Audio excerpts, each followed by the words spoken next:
그런데 예수님을 진짜로 믿으면 핍박이 있습니다. 누가 우리를 핍박할까요? 불신자들이 핍박을 하고 가짜로 믿는 사람들이 핍박을 합니다. 교회 역사를 보면 정말 신실하게 예수님을 믿고자 했을 때 핍박을 받았는데 불신자도 핍박을 했고 그리고 가짜로 믿는 사람들이 핍박을 했습니다. 믿음의 핍박을 받을 때 여러분 어떻습니까? 저 힘들고 어렵죠. 핍박은 대개 세 종류로 옵니다. 첫 번째는 어떻게 핍박이 오냐면 미쳤다라고 합니다. 사람들이 미쳤다. 제가 아는 형제는 이제 뒤늦게 신학을 했는데 예수님을 믿고 너무 좋아서 교회 열심히 나가고 기도에도 빠지지 않고 했더니 아버지가 때렸는데 얼마나 세게 때렸는지 제 고막이 터져가지고 울면서 교회 와가지고 하나님께 기도했다고 그래요. 하나님 고쳐주세요. 그런데 하나님이 불쌍히 여겨주시고 기적을 일으키셔가지고 이 맞아가지고 고막이 찢어졌는데 고막이 치유되고 하나님 분명히 살아계시는구나. 나는 이제 목회의 길을 가야 되겠다. 우리가 예수님을 진짜로 믿으려고 할 때 핍박이 오고 또 때로 맞을 수가 있습니다. 그리고 집에서 쫓겨날 때도 있죠. 너 예수님을 믿든지 아니면 집에서 나가.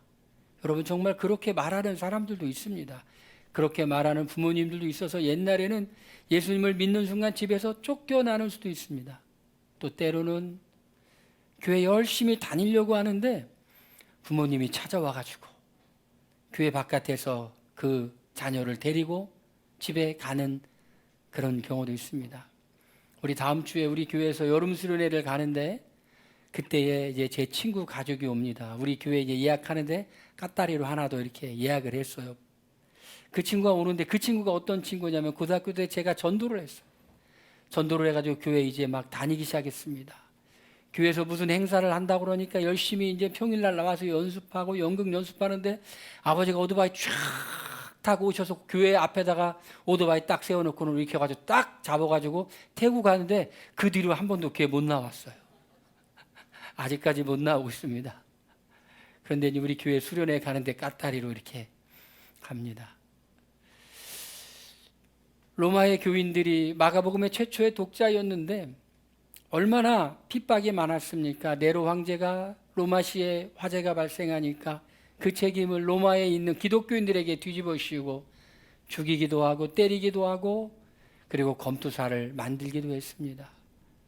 그런 핍박을 받을 때 그런 핍박만이 아니라 힘든 것은 예수 믿는 사람들이 가족들로부터 핍박을 받는 겁니다. 너 미쳤다라는 말을 하는 겁니다.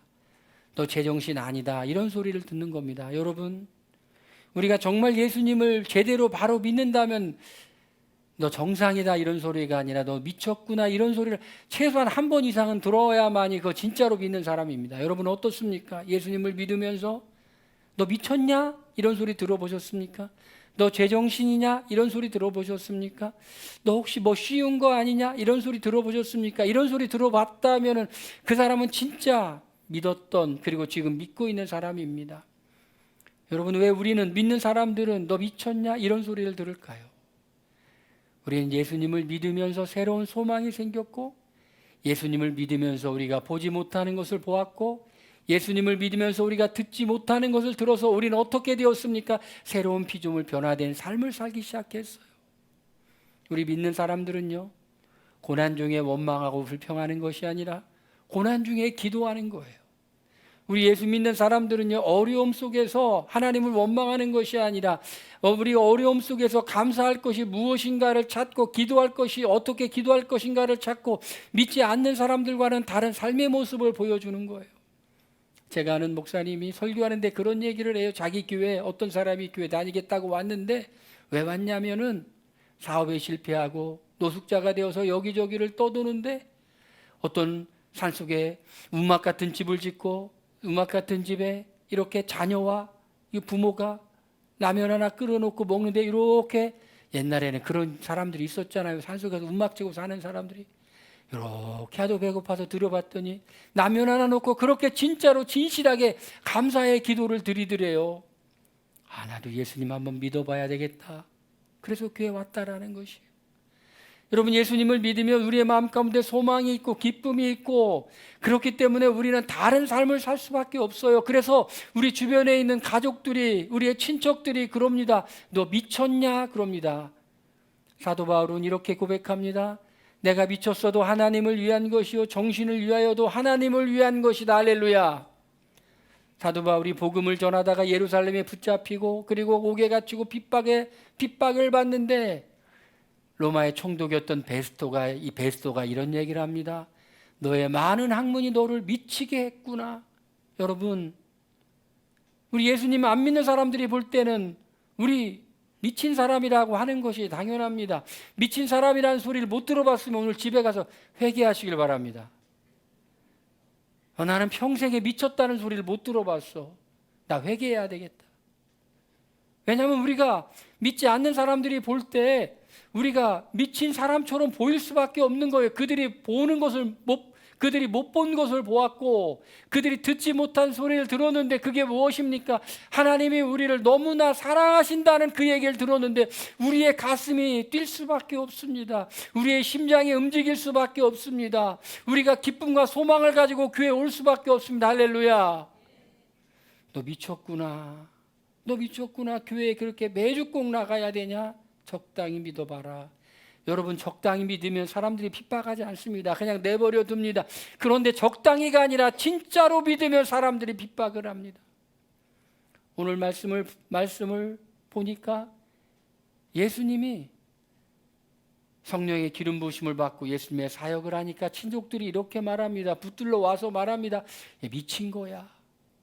예루살렘에 있던 서기관들이 내려와서 예수님을 핍박합니다. 귀신 들린 거야. 여러분, 미친 걸까요? 귀신 들린 걸까요? 아니면 성령이 충만해서 그렇게 사는 걸까요? 여러분, 우리가 성령이 충만해서 다른 사람이 할 수 없는 삶을 살고, 다른 사람이 할 수 없는 사랑을 보이고, 다른 사람이 할 수 없는 섬김을 보임으로 사람들이 우리를 향해서 미쳤구나, 그런데 곱게 미쳤구나. 할렐루야. 미치려면 저렇게 미쳐야 돼. 믿으려면 저렇게 믿어야 돼. 이런 소리 한번 들으면 한번 살아보시길 바랍니다. 여러분, 그런 소리 들어보셨나요? 아이고, 미치려면 저렇게 미쳐야 돼.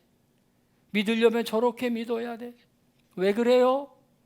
우리 믿지 않는 사람들이 살 수 없는 삶을 우리는 보여주는 거예요. 섬김을 보여주는 거예요.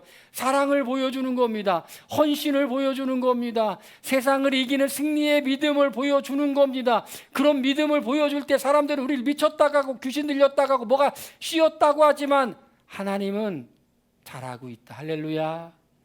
히브리서 12장에 보니까 우리의 믿음의 선진들이 우리 믿음의 경주를 보면서 우리를 응원하고 있어요. 우리를 응원하고 있는 믿음의 선진들은 믿음 때문에 핍박을 당하기도 하고, 믿음 때문에 매를 맞기도 하고, 믿음 때문에 톱으로 켬을 당하기도 하고 도끼로 고통을 당하기도 하였지만, 그러나 하나님 바라보는 그 믿음의 경주에 승리했던 것처럼 우리에게 허다한 둘러싼 증인이 있으니 우리가 이 땅에 살면서 여러분 승리하시길 바랍니다. 예수님의 어머니와 예수님의 동생과 예수님의 가족들이 예수님을 찾으러 왔어요. 예수님이 가버나움의 한 지역에 집에 들어갔는데 많은 사람들이 몰려 들어와 에워싸고 있습니다. 예수님의 어머니와 동생들이 예수님을 붙잡아서 이렇게 집으로 데려가려고 했는데 미쳤습니다. 데려가려고 그러는데 데려갈 수가 없어요. 그래서 사람들에게 부탁합니다. 예수님에게 좀 말 좀 해서 집에 가자고 좀 해주세요.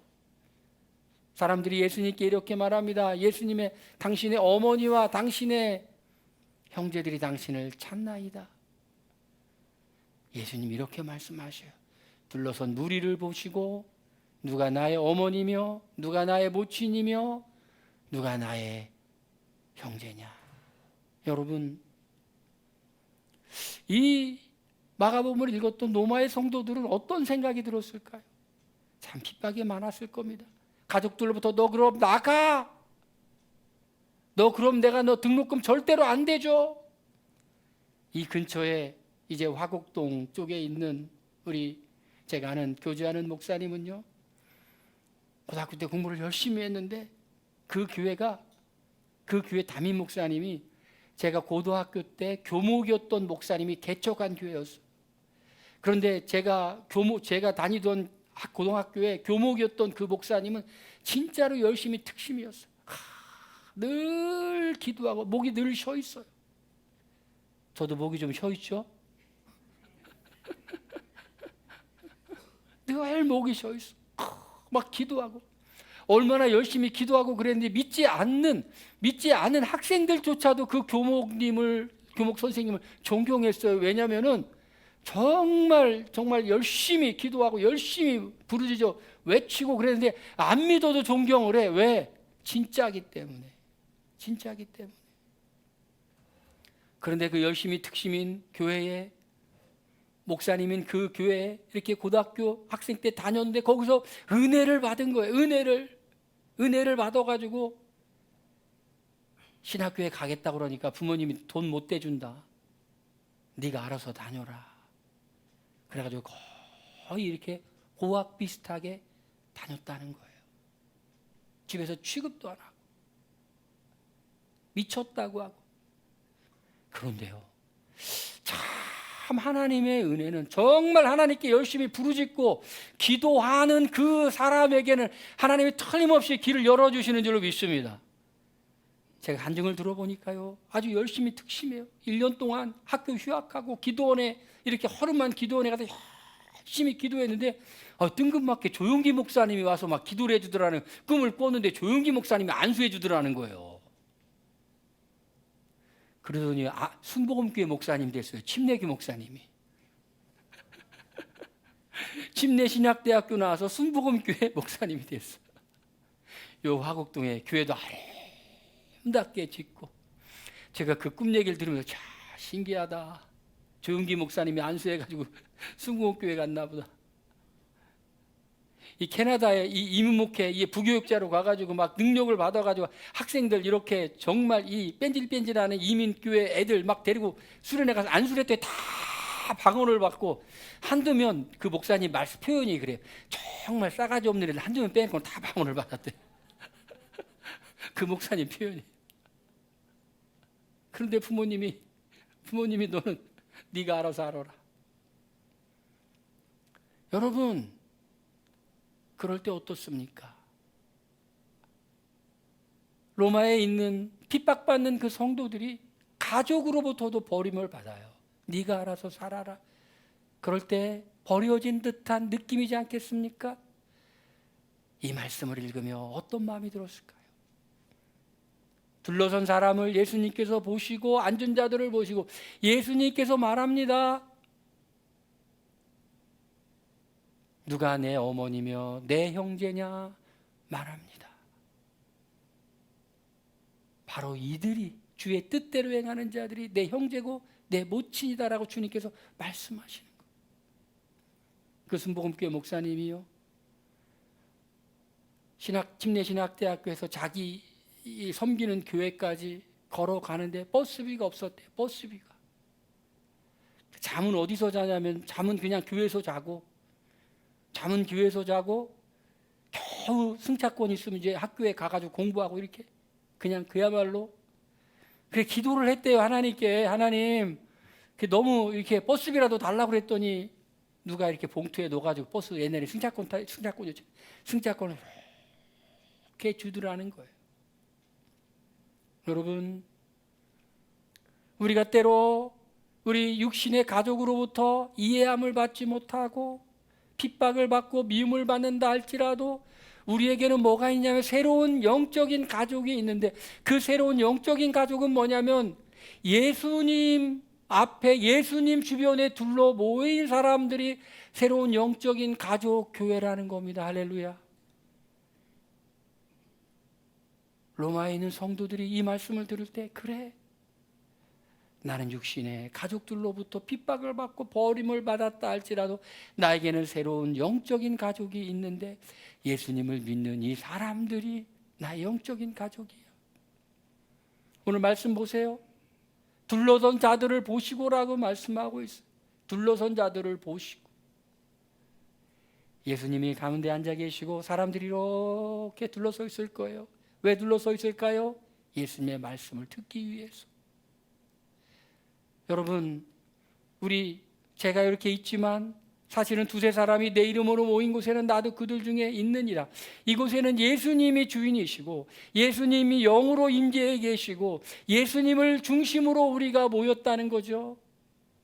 예수님을 중심으로 둘러선 우리는 어떤 사람입니까? 주는 그리스도시요 살아계신 하나님의 아들이라고 고백하고 예수님을 나의 구원자라고 고백하고 예수님을 통해서 내가 믿음으로 말미암아 구원을 받았다고 고백한 새로운 신분을 얻은 사람들이 여기에 모여 있어요.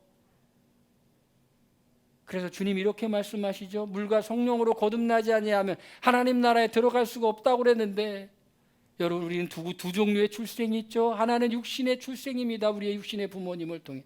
두 번째 출생이 있는데 이것은 영적인 출생인데, 성령으로 말미암아 우리가 하늘로부터 위로부터 다시 태어나는 겁니다. 영적인 출생이라고 말합니다. 이 영적인 출생을 통해서 우리는 어떤 존재가 되었느냐 하면은 예수님 안에서 우리는 한 가족이 되었다라는 것이에요. 할렐루야. 한 가족이 되었다. 저는요, 참 예수님 중심으로 둘러선 자들,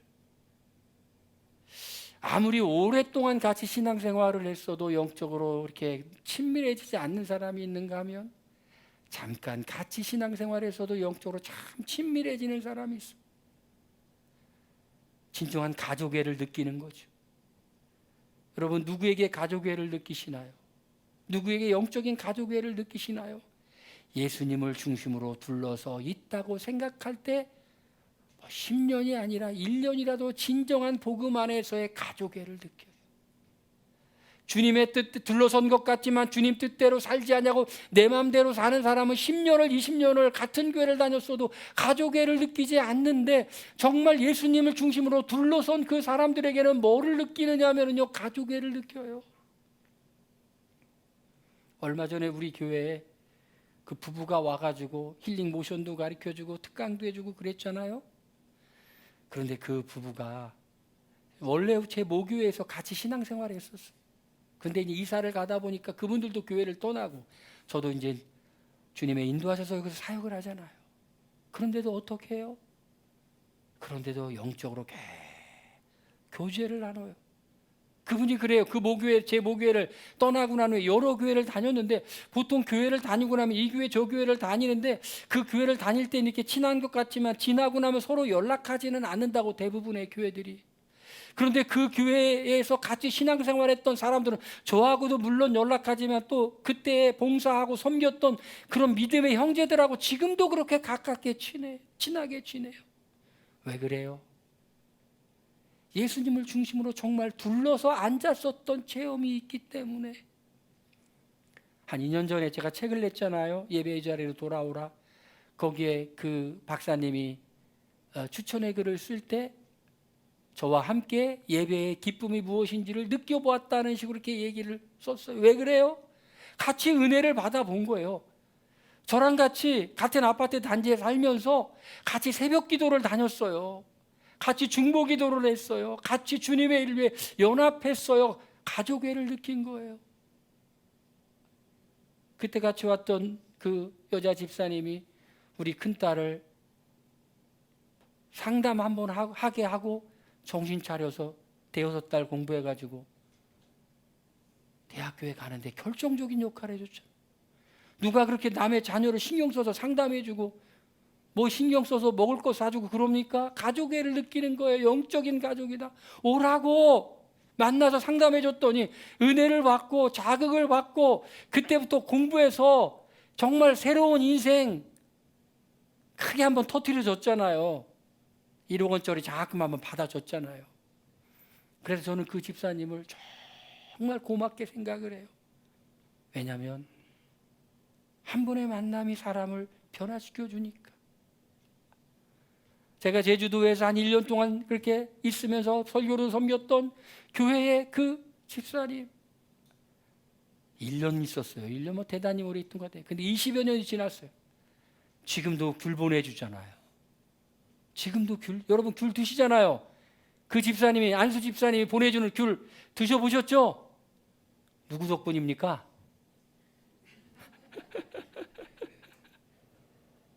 왜 그럴까요? 얼마 전에는 또 아들 데리고 우리 교회 왔었잖아요. 왜 그럴까요? 시간이 오래고 멀고 상관이 없어요.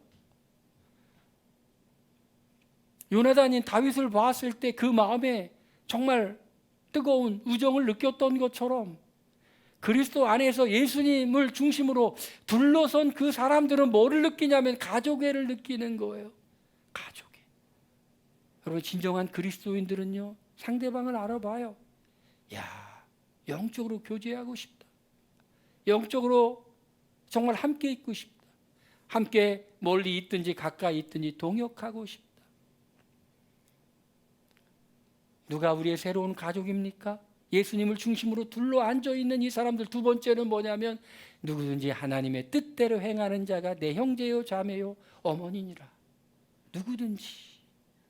누구든지예요. 남자든지 여자든지 한국 사람이든지 일본 사람이든지 중국 사람이든지 미국 사람이 상관없이 하나님의 뜻대로 행하는 자. 여러분, 여기서 중요한 게 있어요. 하나님의 뜻대로 행하는 자라는 것이. 영적인 가족은요, 하나님의 뜻대로 행하는 자라는 거예요. 하나님의 뜻은 무엇입니까? 하나님의 뜻은 우리가 예수님을 믿고 구원받는 게 하나님의 뜻인 줄 믿으시길 바랍니다. 하나님의 뜻은 예수님을 통해 하나님이 말씀해 주셨죠. 주의 말씀은 우리의 인생의 빛이죠, 등이죠. 주의 말씀대로 살면 우리의 인생의 삶에 빛이 있고 길이 있게 되는 줄로 믿으시길 바랍니다. 그렇게 되는 거예요. 하나님이 우리를 사랑하시는데 하나님이 우리를 위해서 주시는 말씀이 잘 되라고 하시는 말씀일까요? 아니면 잘못되라고 하는 말씀일까요? 당연히 잘 되라고 하는 말씀이죠. 그 말씀에 순종하면 살게 될 줄로 믿습니다. 우리의 소원이 무엇입니까? 우리의 기도 제목이 무엇입니까? 주님, 내 맘대로 살고 싶어요. 이게 기도 제목이에요? 아니면 주님, 내가 주님 뜻대로 살기를 원해요. 주님, 내가 주님 뜻대로 살기를 원해요. 내가 주님의 뜻을 알기를 원합니다. 그리고 주님의 뜻대로 살 수 있는 믿음을 주시고 용기를 주시옵소서. 우리 주님 뜻대로 살려면 때로 손해볼 때도 참 많이 있어요.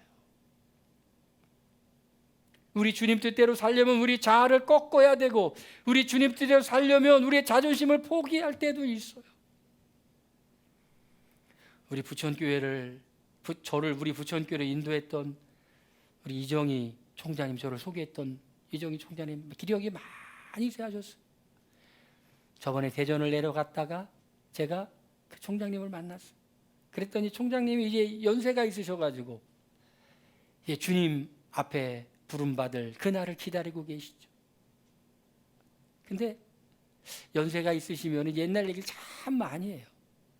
저희 장인어른도 보니까요, 했던 얘기를 계속 이제 하시더라고요. 옛날 왕년에 내가 라떼는.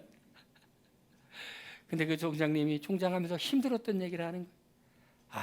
교수 2명 있었는데 그렇게 서로 사이가 안 좋아가지고 힘들었는데 대전 근처에 기도원인데 기도원 가서 금식하며 기도했대요. 얼마나 그게 속이 썩었는지 막 기도만 했는데 저한테 간증하는 거예요. 그랬더니 서로 사이가 안 좋았는데 한 교수님이 다른 교수에게 찾아와가지고 화해를 요청했다라는 거예요. 그 화해를 요청한 교수님이 누구였냐면 지금은 세상을 떠나셨어요. 근데 여러분은 알 거예요.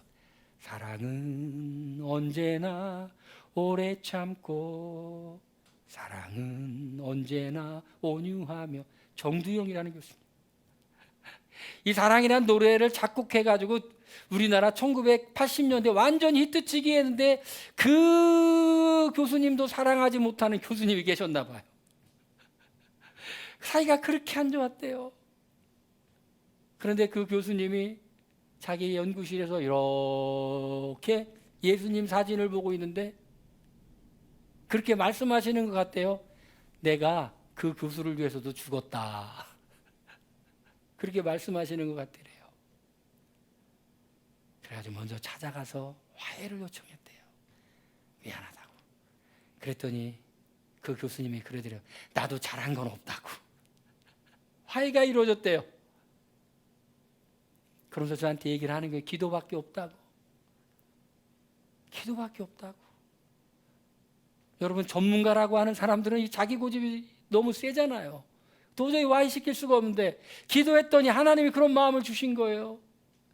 우리가 주님 뜻대로 살려면 때로 우리 자존심도 내려놓아야 되고 우리 손해도 봐야 되고 그리고 뭐가 있어야 되냐면 믿음이 있어야 돼요. 주님 뜻대로 사는 것이 정말 내게 유익이라. 할렐루야. 우리 따라합시다. 내게 유익이라.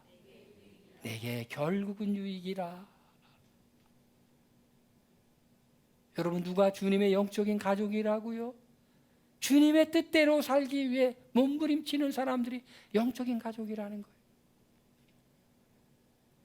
세 번째로는 여러분, 우리는 어떻게 해야 될까요? 두세 사람이 내 이름으로 모인 게 나도 그들 중에 있다고 말씀하셨죠. 너희는 서로 돌아보아 사랑과 선행을 격려하며 모이기를 피하는 어떤 사람들의 습관과 같이 하지 말라. 여러분, 옆에 있는 사람이, 우리 교회 이런 옆에 있는 사람들이 하나님이 우리에게 주신 정말 소중한 가족이라는 것을 인식하라는 거예요. 우리 세상에서는 이해받지 못하고 세상에서는 고통을 받고 어려움을 당하고 이렇게 교회에 왔잖아요. 우리 가족이 있다는 걸 인식하라는 거고, 그리고 우리 서로가 우리의 소중한 가족이라는 걸 인식하라는 거예요. 우리 다음 주에 뭐 어디 가죠? 춘천에 가잖아요. 수련회 가는데 우리 수련회라고 안 하고 이렇게 표현했죠. 함께하는 여름 휴가라고. 함께하는 여름 휴가.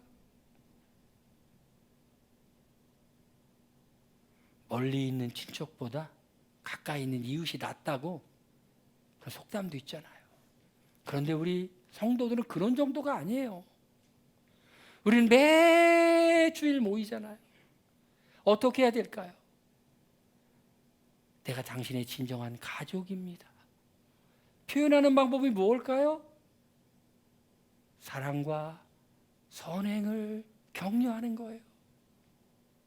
잘되게 하는 거예요. 여기 와서 우리가 다른 사람에게 위로를 주는 겁니다.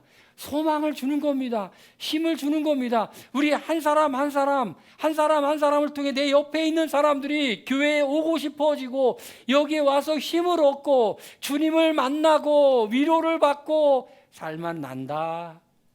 우리 한번 따라합시다. 살리는 빛 부천교회 하면 살만 난다.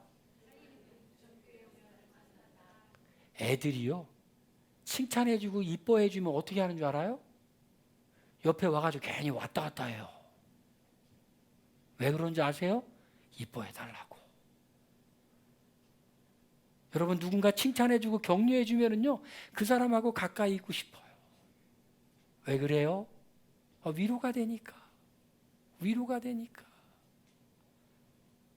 돼요. 제가 몇 주 전에 어떤 목사님을 만났는데 정말 많이 실망하고 많이 상심하고 그랬어요.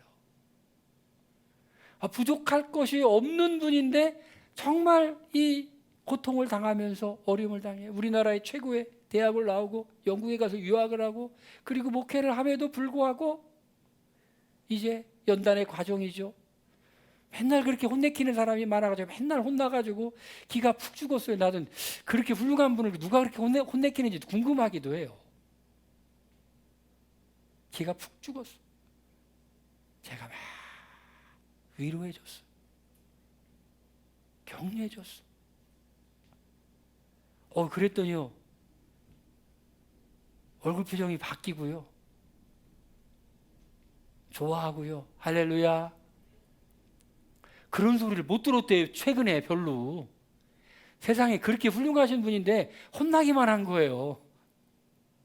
여러분, 우리가요, 교회 와가지고 자꾸 오게, 나 때문에 교회 오고 싶어하게, 우리 가족을 위로하고 우리 가족을 격려하고, 할렐루야, 그런 역사를 일으키는 사람 되길 바랍니다. 여러분, 그렇다면 우리에겐 영적인 가족이 있죠? 육적인 가족은 어떻게 되는 걸까요? 육적인 가족이 우리를 핍박하고 미워하니까 그냥 끊어버려라, 성경은 그렇게 말하고 있지를 않아요. 시경에 보니까 내 부모를 공경하라라고 말씀하고 있습니다. 여러분 또 디모데전서 5장 8절 말씀에 보니까 이렇게 말씀하고 있어요. 내 친척을 돌아보지 않는 자는 믿음을 배반한 자라고 말하고 있어요. 우리 어떻게 해야 됩니까? 우리 믿지 않는 우리의 육신의 친척들, 가족들이 우리를 어렵게 하고 힘들게 한다 할지라도 우리는 사랑으로 가서 우리 그들이 예수님을 믿고 변화될 수 있도록 우리는 도와줘야 된다는 겁니다. 할렐루야. 여러분, 핍박을 받는 성도들이 영적인 가족이 있다는 것 때문에 위로를 받았던 것처럼 우리도 다른 데서 받을 수 없는 위로를 우리 영적인 가족 우리 때문에 우리 서로 느끼는 그런 살리는 빛, 할렐루야, 부천교회 성도 되길 주의 이름으로 축원드립니다. 오늘 이 말씀을 생각하면서 우리 기도하겠습니다. 하나님, 나로 인해 힘을 얻고 나를 위해 소망을 얻고 나 때문에 신나는 그런 사람들이 우리 교회 가운데 있게 하여 주시옵소서. 우리 다 같이 통성으로 기도합니다. 할렐루야. 아버지